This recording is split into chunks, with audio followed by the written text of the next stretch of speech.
Well, hello to Misheard Song Lyrics Podcast. I'm Misheard. We're doing Season 4, Episode 168, first ever Soft Cell, and their song Tainted Love. The Misheard Song lyric is, and I've lost my life, for I toss and turn, I can't sleep at night. And then the correct lyrics is, and I've lost my light, for I toss and turn, I can't sleep at night. Life, light, pretty close. Lots of interesting things to talk about, so let's just dig in. So Tainted Love is a song actually composed by Ed Cobb, formerly of American group The Four Preps, which was originally recorded by Gloria Jones in 1964. Had no idea. I'd assumed that Soft Cell's version was the only one. It's actually a cover. The original version attained worldwide fame after being done, of course, and then it was covered and reworked by Soft Cell in 1981, and since then has been covered by many other artists, including a Marilyn Manson, so I had no idea. So let's just talk about the Soft Cell version. So English vocal and synth duo Soft Cell became aware of the song through its status as the UK Northern Soul hit. Soft Cell are, as I said, a synth pop duo. It came to prominence in the early 80s. It consists of vocalist Mark Almond and instrumentalist David Ball. The band primarily known for this actually hit version, this 81 Tainted Love, and their platinum selling debut album Nonstop Erotic Cabaret. In the UK, Soft Cell had 12 top 40 hits, including Tainted Love at number 1, Torch number 2, Say Hello, Wave Goodbye, What, both number 3, and Bedsitter number 4. They also had 4 top 20 albums between 1981 and 84, and then in 84 then they split. However, they reformed back in 2001 to tour and release a new album. They held a reunion concert in London on September 30th back in 2018, stating it would be their last live UK performance as a duo, but they may still perform abroad and record together. You know, hey, if there's money involved, why not? Soft Cell songs have been covered by several artists, including David Gray, Coil, and I did not know this, also Nine Inch Nails. And then their track memorabilia earned recognition for the band as pioneers of the synth-oriented techno genre. That I will agree. They have sold in excess of 10 million records worldwide. And then in 2010, DJ Ian Frank DeWurst claimed he was the first person to play the song for Mark Almond, the vocalist for Soft Cell. Sometime after, Soft Cell began performing the song in their live set list, choosing instead of Frankie Valli and the Four Seasons The Night, a song that they would later on record back in 2003. Eventually, a Phonogram Records A&R manager, Roger Ames, opted the band to record the single at a London-based Edvision Studios with producer Mike Thorne. There, Soft Cell's version was recorded in a day and a half, with Almond's first vocal take being used on the record. I mean, quick as that. Thorne commented that he was surprised by the choice. He had not been impressed by Jones' 1976 version on hearing it, but was impressed by the new arrangement and Almond's sinister vocal. He says, quote unquote, you could smell the coke on the second Northern Soul version. It was really so over-ramped and so frantic. It was good for the dance floor, but I didn't like the record. When Soft Cell performed the song, I heard a very novel sound and a very nice voice, so off we went. Interesting. The Soft Cell recording features a slower tempo than the Jones version and is the key of G rather than the original C to match Mark Almond's lower voice register. And then they added synthesizers and rhythm machines, replacing the original guitars, bass, drums, and horns. Phonogram Records chose to release Tainted Love in 1981 as Soft Cell's second single. Their first was Memorabilia, which did not chart. The label's representative implied that the single would be Soft Cell's final release on Some Bazaar if it did not sell. The 12-inch single version, extended dance version, I think that's what I had actually, was a medley transition to cover the Supremes' Where Did Our Love Go halfway through the song, which gives a progressive dimension to the version. I totally forgot that they kind of did the first mashup, I guess, when you think about it. And then thanks to a memorable performance on the BBC's Top of the Pops chart show, Tainted Love reached number 1 of the UK single chart and was known as the best-selling single of 1981 in the UK, and to the official charts company recalculated the data in 2021, giving the title to Don't You Want Me by Human League.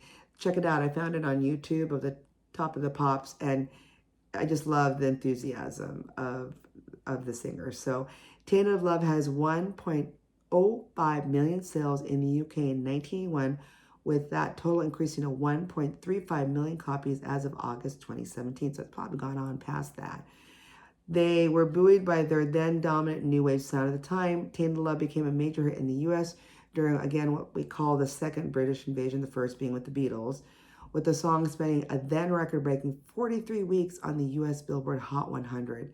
On the US chart dated January 16, 1992, the song entered the Billboard Hot 100 at number 90. It appeared to peak at number 64 and fell to number 100 on February 27th. And then after spending a second week at number 100, it started climbing again.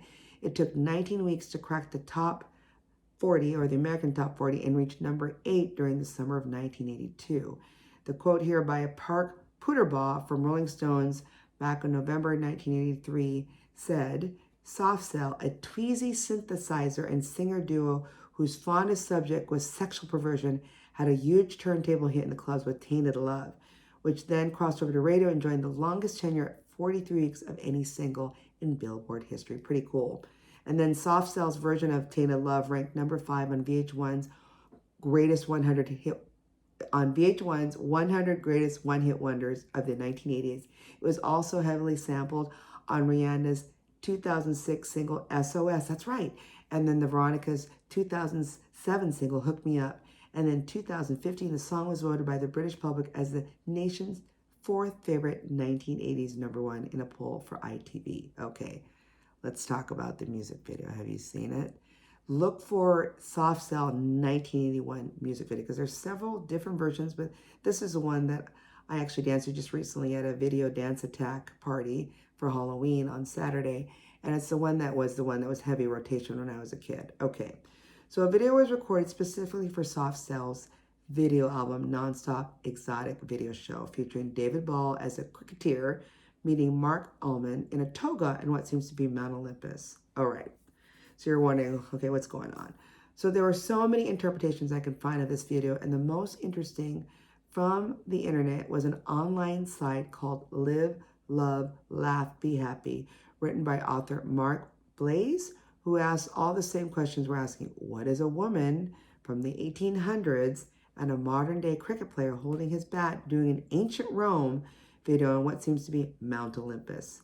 So this is what I think sounds pretty good that this site here, Live, Love, Laugh, Be Happy, author Mark Blaze says this video is about. So I'm just reading it verbatim. It says, this video is about a Roman emperor's wife betrayal of him.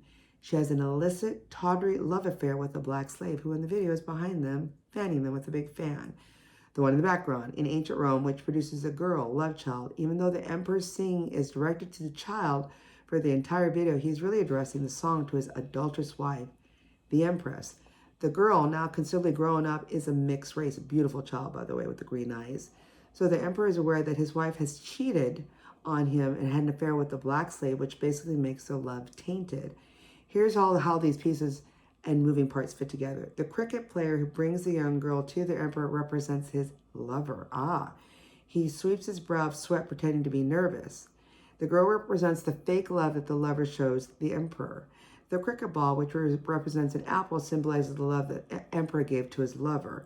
But the lover brings it back to him because he doesn't want it anymore.